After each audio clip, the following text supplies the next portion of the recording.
We get a lot of people coming in who haven't had treatment before, so generally I start from scratch. We obviously explain about the treatment, explain what you can achieve, the limitations. The kind of pros and cons are really important. You can't do everything with this treatment, but it's really good for fixing certain problems. So I think understanding baseline expectations is really important, and what the client wants out of it and what we can achieve, and then trying to marry the two. So when we take the movement out of certain muscles, it can really relax those lines out and you can just look fresher. We expect it to last, there's a minimum of 3 months that we expect to get it to last for. We do not give anaesthetic, no topical anaesthetic for the treatment. It's very, very quick and straightforward. I think the most common comment when I do it, when people ask afterwards, they're actually surprised that that's all it is, you know, that it's that quick. So normally it only takes a minute or two to do the treatment itself. After the treatment you have a little bit of redness, which is completely normal, and that goes away after about 10 minutes. Most of my clients come in at lunchtime and then they go away afterwards. So from that point of view, they wouldn't be going back to work if it was obvious.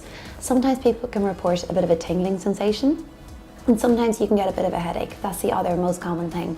But again, it's very subjective, it depends on the person.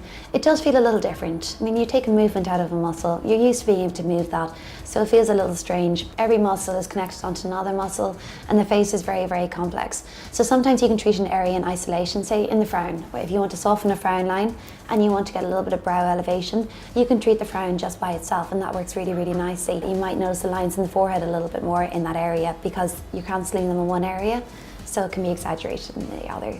One of my issues, I guess, is with the Instagram culture is that you do see a lot of people that are very, very heavily filtered, and that doesn't always translate to real life. Often if you see people like with their full makeup and everything done for Instagram, it looks ridiculous in real life. And equally, their skin is not as, you know, pore-free and blemish-free as it looks on Instagram. And sometimes it sets people's expectation at a completely unrealistic level. You know, they want to achieve that and they don't understand that's with Photoshop and filters. But saying that, it does allow people to understand as well. There's a lot of information out there and people can see what you can achieve as well a bit more.